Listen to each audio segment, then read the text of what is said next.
በአብዛኛው ጊዜ ክረምትን በመጠበቅ የሚነሳ ባክቴሪያ ወደ ሰውነታችን ከገባ ከአንድ ቀን እስከ 5 ቀን ባሉት ጊዜያት ውስጥ አጣዳፊ ተቅማጥና ትውከትን የሚያስከትል ይህ ቶሎ ሕክምና ካላገኘ የሰውነት ፈሳሽን በማድረቅ ለከፋ አደጋ ስለሚያጋልጠው ስለ አንድ ርዕሰ ጉዳይ ይዤላችሁ መጥቻለሁ።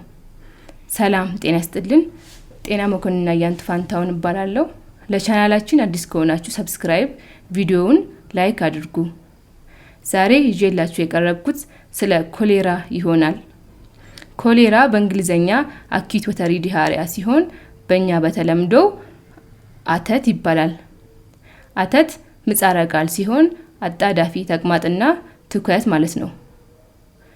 መተላለፊያ መንገዱን ስንመለከት አንድ በባክቴሪያ የተያዘ ሰው ከተጸዳዳ በኋላ በአንድም በሌላ መልኩ ከማህበረሰቡ የሚጠጣ ውሃና ምግብ ጋራ ሲነካካ ሲሆን ወደ ሰውነታችን ከገባ በኋላ ከአንድ ቀን እስከ 5 ቀን ባሉት ጊዜያት ውስጥ ምልክትን ማሳየት ይጀምራል ማለት ነው። ምልክቱም እንደነገርኳችሁ አጣዳፊ ተቅማጥና ትውከት ሲሆን ይህ ተቅማጡ የሩዝ ከታጠበ በኋላ ያለው ውሃ ሲመስል ማስመለሱም ልክ እንደዛው አጣዳፊ የሆነ ነው ማለት ነው። ሌላው ኮንፊውዥን የሚባለውን ያስከትላል። ራስን እንደመሳት ያሉትን የመሳሰሉትን ነገሮች ይታያሉ ማለት ነው። የእግር ቁርጥማትም ያስከትላል። ምክንያቱም ብዙ ጊዜያቸውን ሽንት ቤት ላይ ስለሚያሳልፉ እግራቸው ሊቆረጥማቸው ይችላል ማለት ነው። ሌላኛው ከሰውነታችን ፈሳሽ ሲያልቅ ዲሃይድሬሽን ወይም ደግሞ የሰውነት ፈሳሽ መቀነስ ሊታይ ይችላል። ይህም የአይን መጎድጎድ እና የድካም ስሜት መሰማት ምልክቶች ሊታዩ ይችላሉ ማለት ነው። መከላከያ መንገዶቹን ስንመለከት ንጹህ ውሃ መጠቀም፣ የቧንቧ ውሃም ቢሆን አፍልቶ አክሞ መጠቀም ይኖርብናል ማለት ነው። የእጅ ንጽህና መጠበቅ አለበት። በተለይ በኮሌራ ጊዜ የእጅ ንጽህና ስቴፕ አሉት ወይም ደግሞ ደረጃ አሉት ማለት ነው። ይሄንን በተግባር እናየዋለን። መጀመሪያ እጃችን ላይ ውሃ እናረጋለን። ከዛ በሳሙና እናሸዋለን ማለት ነው። ከዛ ይሄኛው መዳፋችን ቀኝና ግራ እያረግን በደንብ ነው የምናሸው ማለት ነው። በማሸት ሂደት ውስጥ ይሄ ጥፍራችን በደንብ እንደዚህ ስናረግ እሱም ይታጠባል ማለት ነው። በዚህኛውም ስንቀይር እንደዛ ይሆናል። ከዛ ጣቶቻችንን እናቆላልፋለን፣ እንደዚህ እናሻለን ማለት ነው። በዚህ ጊዜ ጣቶቻችን ንጹህ ይሆናሉ። በመደረብም እንደዚህ ይታጠባል፣ እንደዚህ ማለት ነው። ከዛ የሚቀረው አውራ ጣታችን ነው። እነኚህንም እንደዚህ አድርገን እናጥባለን ማለት ነው። ይሄን ከጨረስን በኋላ በንጹህ ውሃ ታጥበን ወደ ተዘጋጀ ምግብ ሂደን ምግብ እንመገባለን ማለት ነው።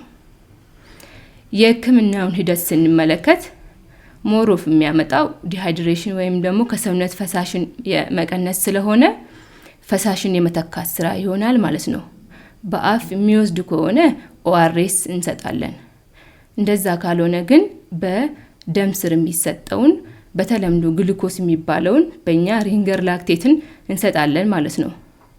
አንቲባዮቲክስም ኮሌራውን ለማጥፋት እንሰጣለን ማለት ነው። እድሜያቸው ከ5 ዓመት በታች ለሆኑት ዚንክ ይሰጣል፣ ቶሎ እንዲሻላቸው ማስቀመጡ እንዲቀንስ ማለት ነው። ምርመራውን በተመለከተ ስቱል ራፒድ ቴስት የሚባለው አለ። በፍጥነት ባክቴሪያውን ለመለየት ይጠቅመናል።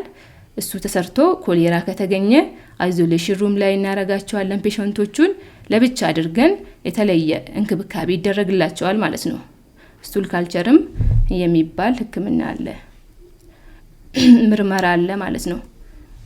የኮሌራን ታሪካዊ ዳራ ስንመለከት በኢትዮጵያ በ1830 እና በ1850ዎቹ መካከል ባለው ጊዜ ውስጥ ነው ይሄ ኮሌራ የተከሰተው። በዛኑ ጊዜ ነው አተት የሚባል ስምም የተሰየመው ማለት ነው። አጣዳፊ ተቅማጥና ትውከት የሚባለው የተሰየመው እና በንግድ ቦታዎች፣ በሃይማኖት ተቋማት፣ ሰው በብዛት ባለበት ቦታዎች ላይ ነው ይሄ ነገር የተገኘው። በአሁኑ ወይም ደግሞ በቅርብ ደግሞ በ2000 ወይም ደግሞ በሚሊኒየም አካባቢ እንደ አዲስ መገኘቱ የትውስታችን ነው ማለት ነው። የሕክምና ባለሙያዎች ብዙ ሲረባረቡ የነበረበት ሁኔታ አለ። ይሄም የተገኘው ብዙ ሰው ያለበት የደረቅና የፍሳሽ ልዩነት በአግባቡ በማይወገድበት አካባቢ ላይ ነው ማለት ነው። ሌላው ደግሞ ክረምት አካባቢ ጎርፍ ይበዛል። በጎርፍ አማካኝነት በሜዳ የተጸዳዱት ሰገራ ወደ ቧንቧ ሊኬጅ ሲኖር ይገባል። በዛ ሁሉም ሰው ያንን የቧንቧ ውሃም ሆነ ሌላውን ሲጠቀም ባክቴሪያውን ይጋለጣል ማለት ነው። ሌላው የወንዝ ውሃ የሚጠቀሙት አካባቢ ላይም እንደዛ የመጋለጥ ሁኔታ ነበረ። ከረንት ሲቹዌሽን በአሁኑ የኢፔቻይ እያጠናው ባለው ሂደት ውስጥ እስከ 2028 ባለው የማቆም ዘመቻ ላይ ነው ያለው ማለት ነው። ይህ ኮሌራ ማህበረሰቡ ሊተገብራቸው የሚገባውን ነገር ወይ እንደ ፕሪቬንሽን የምናስቀምጠው ነገር ምንድነው? የውሃ አጠቃቀም፣ የግል ንጽህናና የአካባቢ ንጽህናን በአግባቡ መያዝ አለበት ማለት ነው። የውሃ አጠቃቀም ቅድም ማንስቼዋለሁ። ውሃን አፍልቶ አቀዝቅዞ መጠቀም፣ አክሞ መጠቀም፣ የወንዝ ውሃዎችን አለመጠቀም። የግል ንጽህናና የአካባቢ ንጽህና ሲባል በተለይ የሽንት ቤት አጠቃቀም በተመለከተ በየሜዳ አለመጸዳዳት እሱ ችግር ነው። ብዙ ጊዜ ይሄንን የኮሌራ መንስኤ ሆኖ ያለው ማለት ነው። ምግብን በተመለከተ በደንብ አብስሎ መጠቀም፣ አትክልትና ፍራፍሬዎቹን ደግሞ በታከመ ውሃ ማጠብ።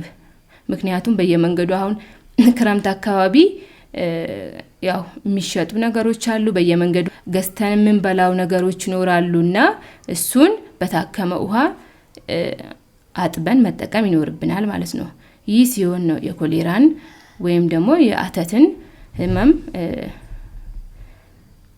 መከላከል የምንችለው ማለት ነው። ወረርሽኙ የተከሰተበት ቦታ ላይ ብዙ ጊዜ አንድ ኬዝ ካለ ሌላ 200 ኬዞች ይኖራሉ ተብሎ ይታሰባልና እንደ ወረርሽኝ ስለሆነ ባለበት ቦታ ቶሎ ወደ ሕክምና ተቋም መውሰድ አለባቸው።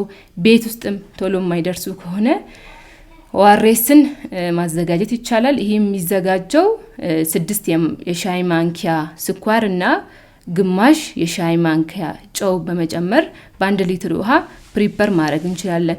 ይሄን እየሰጠን ወደ ጤና ተቋም መውሰድ እንችላለን ማለት ነው። ወደ ጤና ተቋም ወስደን አጋጣሚ ሆኖ ይህ ኬዝ ደግሞ ሰውየው ካረፈ የንክኪ አያስፈልግም ማለት ነው። የአስከሬን ስርዓትም የሚያልቀው በጤና ባለሙያ መሆን አለበት። ምክንያቱም ወረርሽኙ እንደነገርኳችሁ ከእጅ ወደ አፍ ባሉት ፌኮ ኦራል የሚባሉት የሰገራ ወደ አፍ መግባት ስለሆነ በጣም ጥንቃቄ ያስፈልጋል። የዛሬ ቆይታችን ይሄን ይመስል ነበረ። አተት ወይም ኮሌራ ባለ ተማብረናል።